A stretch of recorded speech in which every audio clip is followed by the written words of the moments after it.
কার কাছে? আইন মন্ত্রী বিচার দাবি করে কার কাছে? আইন শৃঙ্খলা বাহিনী মানে যদি পুলিশ বলে, তো পুলিশগুলো তো আগে যা ছিল এখনো তাই আছে। 1 বছর 1 মাসের মতো সময় গেল, কোনো ব্যবস্থা করা গেল না। শেষ পর্যন্ত প্রধান উপদেষ্টা ডক্টর মোহাম্মদ ইউনূসকে ফোন করতে হলো, তারপরে আর্মি আসলো। এটা কি দেশ? চট্টগ্রাম বিশ্ববিদ্যালয়ের পরিবেশ আমরা যখন পড়তাম, সেই থেকে মাঝে রাজনৈতিক উঠতি পড়তি ঝামেলা দ্বন্দ্ব সংঘাত তো হয়েছেই। তারপরেও এইবারেও যখন গেলাম, প্রফেসর ইউনূস প্রধান অতিথি ছিলেন, এটা একটা কনভোকেশন ছিল, খুবই চমৎকার পরিবেশ দেখলাম। সেই বিশ্ববিদ্যালয়ে এত বড় সংঘাতপূর্ণ একটা পরিস্থিতি হলো কিভাবে? একেবারে এর উৎস সম্পর্কে আমি বলতে পারবো না। আমাকে যারা যারা রিপোর্ট করেছেন তাদের বিষয়টা এরকম, পত্রিকায় লিখেছেন, খুবই তুচ্ছ একটা ঘটনায় এটা হয়েছে। একজন ছাত্র একটু বেশি রাতে, যেহেতু ছাত্র ওই এলাকার মধ্যে বাড়ি ভাড়া করে থাকে, সেখানে এসেছিল, তার প্রবেশ নিয়ে ঝগড়া শেষ পর্যন্ত এত দূর গড়িয়েছে। আমার অবাক লাগে, মাত্র 35 কিংবা 40 দিনে 1,500 ছাত্র জীবন দিয়ে একটা নতুন বাংলাদেশ গড়ে তোলবার আকাঙ্ক্ষা আমাদের মধ্যে তৈরি করেছে। আমরা মনে করি মানুষে মানুষে এখন ভালোবাসার সম্পর্ক হবে, সম্প্রীতির সম্পর্ক হবে, সহযোগিতার সম্পর্ক হবে। সেইখানে শিক্ষার সর্বোচ্চ পীঠ চট্টগ্রাম বিশ্ববিদ্যালয়ে এত বড় একটা রক্তাক্ত ঘটনা কিভাবে ঘটতে পারে?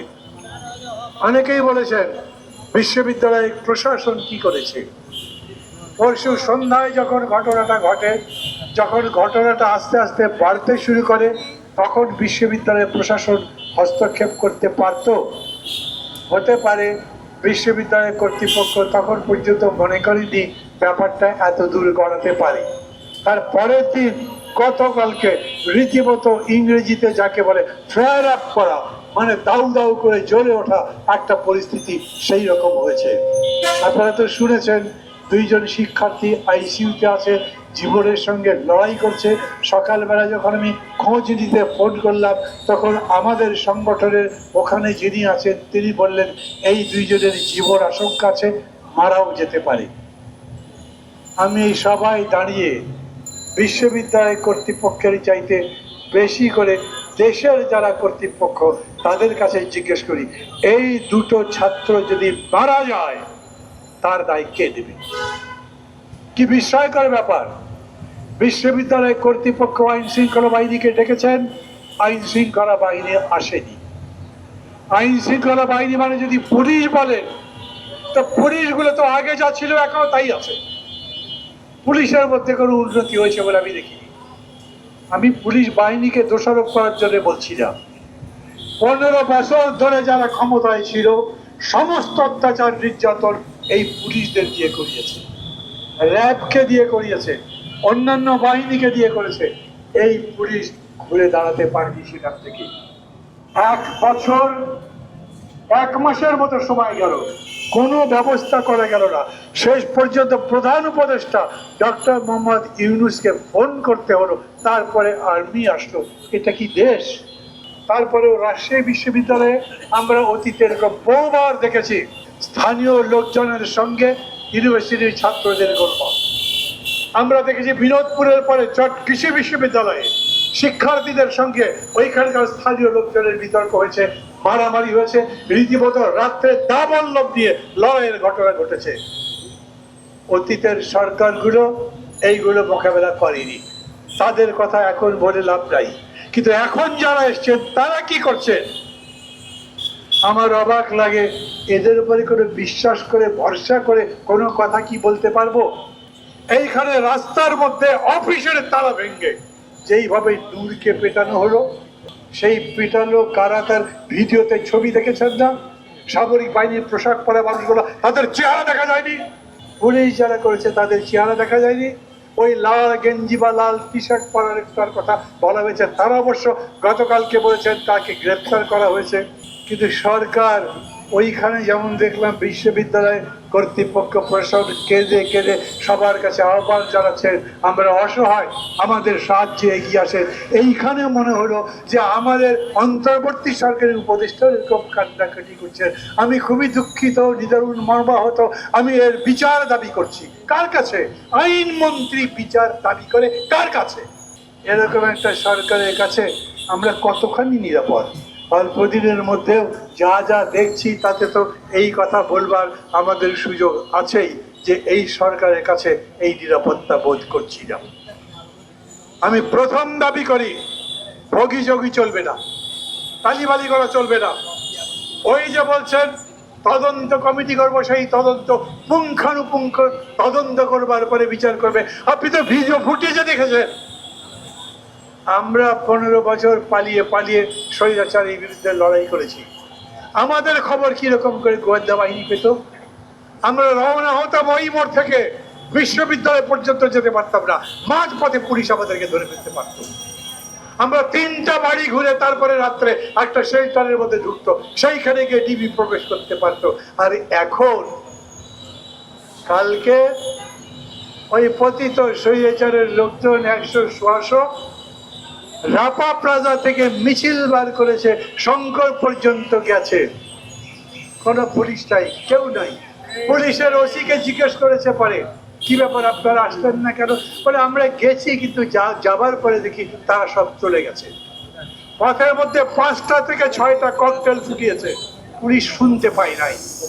তো পুলিশের আগে কানের চিকিৎসা করে।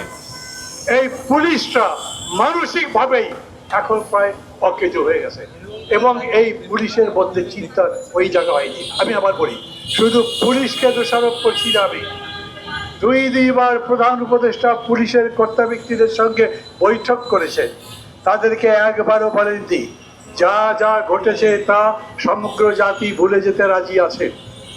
তোমরা মানুষের উপর যে অত্যাচার করেছে 15 বছরে, যারা যারা দায়ী তাদের বিচার আমি করব, কিন্তু যারা দোষ করেনি, কোনো মানবতা বিরোধী অপরাধ নাই, তারা ডিউটি করতে পারবে, তাদের সিকিউরিটি আমি দিচ্ছি। পুলিশকে মেরে লাশ লটকে রেখেছে। ঘটনা তো এমনিতে হয় নাই যে অত্যাচার করেছে তার পরিপ্রেক্ষিতে হয়েছে। আমাদের সরকার তাদেরকে এই নিরাপত্তা দেবে। এভরিথিং ইজ ওভার নাও। এখন থেকে যা শুরু করব তার নতুন বাংলাদেশ গড়বার কাজে শুরু করব। কোনো প্রতিহিংসার আগুনে আমরা কেউ জ্বলব না। সরকার করেনি, এবং এই জন্যে এখন একটার পর একটা কেবলমাত্র বেড়ে চলেছে। কিছু কিছু দাবির কথা এখান থেকে বলা হয়েছে, দাবিগুলোর প্রতি আমি সমর্থন করছি। বিশ্ববিদ্যালয়কে পরিপূর্ণ আবাসিক বিশ্ববিদ্যালয় করলেই এই সমস্যার সমাধান হবে কিনা তা আমি বলতে পারি না, কারণ সমস্ত ছাত্রই যদি হলে থাকে তারপরেও সংঘাত হতে পারে, আর তার পেছনে যদি ইন্ধন থাকে, তার পেছনে যদি ষড়যন্ত্র থাকে, তাহলে নিশ্চিতভাবে হতে পারে। এটা তো সত্যি। আমরা একটা ক্রস রোডে আছি, আমরা একটা চ্যালেঞ্জ মোকাবেলার চেষ্টা করছি, আমরা একটা ধাপ অতিক্রম করবার চেষ্টা করছি। আমরা স্বৈরাচার থেকে এখন গণতন্ত্রের ঘরে প্রবেশ করার চেষ্টা করছি। আমাদের মধ্যে মত পার্থক্য হচ্ছে, উনি বলছেন পিআর চাই, আমি বলছি পিআর ধ্বংস করে ফেলবেন। উনি বলছেন 10 বছরের বেশি প্রধানমন্ত্রী থাকতে পারবে না, আমি বলছি যত বছর ইচ্ছা থাকবে, মানুষ যদি চায়, আপনি বিরোধিতা করবেন কেন? কিন্তু আমরা আবার বলছি এই সমস্ত বিতর্কেরও একটা নিষ্পত্তির জায়গা আমরা ধীরে ধীরে তৈরি করতে পারছি। যারা আজকের এই মানববন্ধনের আয়োজন করেছেন তাদের সবাইকে আমি আন্তরিক ধন্যবাদ জানাই। কেন? এটা খুবই দরকার ছিল। চট্টগ্রাম বিশ্ববিদ্যালয়ের শিক্ষার্থীদের আওয়াজ এখন হয়তো বাইরে শোনা যাচ্ছে না, হয়তো তার একটা ট্রমার মধ্যে আছে, সেই ট্রমার কারণে হয়তো বাইরে এখনো যেতে পারেনি। আমার কাছে অন্তত তাদের আনুষ্ঠানিক কোনো কথা আসে নাই, তাই তাদের পক্ষ থেকে আমরা সবাই বলছি, আমরা চট্টগ্রাম বিশ্ববিদ্যালয়ের শিক্ষার্থীদের সাথে আছি, আমরা চট্টগ্রাম বিশ্ববিদ্যালয়ের প্রশাসনের সাথে আছি, আমরা সাধারণ শিক্ষার্থীদের সমস্ত ন্যায্য দাবি, গণতান্ত্রিক মৌলিক অধিকার তার সাথে আছি। এই দেশের শিক্ষার্থীরা হচ্ছে এই দেশের গণতান্ত্রিক আন্দোলনের ভ্যানগার্ড। এই দেশের শিক্ষার্থীরা রক্ত দিয়ে, জীবন দিয়ে ফাঁসিবাদকে উৎখাতের ঘটনা একবার নয় কয়েকবার স্থাপন করেছে। কোনো জবাব আছে? কেউ বলেছে করে নাই, কেউ বলেছে করেছে, কোনো জবাব দেয়নি। কিন্তু এটা তো ঠিক, এই রকম ঘটনা এই দেশে এর আগে কখনো ঘটেনি। সেনাবাহিনীর আরেকজন ঊর্ধ্বতন কর্মকর্তা দেখা করেছেন প্রধান উপদেষ্টার সঙ্গে। ফলে সবার মধ্যেই সমস্যা এবং প্রশ্ন তৈরি হচ্ছে। এইভাবে একটার পর একটা বিশ্ববিদ্যালয় এলাকায়, অন্যান্য এলাকায় বড় বড় সংকট তৈরি করে কি শেষ পর্যন্ত সমগ্র জাতির সামনে একটা অন্ধকার অমানিসা তৈরি করবার চেষ্টা করছেন, একটা সংশয় তৈরি করবার চেষ্টা করা হচ্ছে। যদি সরকার দায়িত্ব পালন করতে না পারে, সবাইকে ডাকেন, ডেকে বলেন প্রধান উপদেষ্টা একটা দুইটা তিনটা এইরকম করে পার্টি ডেকে তাদের বলবেন আমি ফেব্রুয়ারিতেই নির্বাচন করব। আপনার পুলিশে যদি না নড়ে তাহলে আপনি নির্বাচন করবেন কিভাবে? অতএব সবাইকে ডেকে, এখনো সময় আছে। চট্টগ্রাম বিশ্ববিদ্যালয়ের সমস্যার সমাধান আমার মাঝে মাঝেই মনে হয় এই সামগ্রিক রাজনীতির সঙ্গে জড়িত আছে। আমি মনে করি কৃষি বিশ্ববিদ্যালয়ে যে সমস্যা হয়েছিল, এখন রাজশাহী বিশ্ববিদ্যালয়ে যে সমস্যা দেখছি, আর নতুন বিশ্ববিদ্যালয়গুলোতে যখন নির্বাচনের দামামা বাজবে সব জায়গায় এটা দেখা যাবে। আমরা এখন পর্যন্ত জানি না জুলাই সনদটা কি হবে। তারা বলেছেন তারা ৩-৪ দিনের মধ্যে সেই সনদ দেবেন, কিন্তু শেষ পর্যন্ত সেই সনদ সবাই গ্রহণ করতে পারবে কি পারবে না সেটাও আমাদের দেখার বিষয় আছে।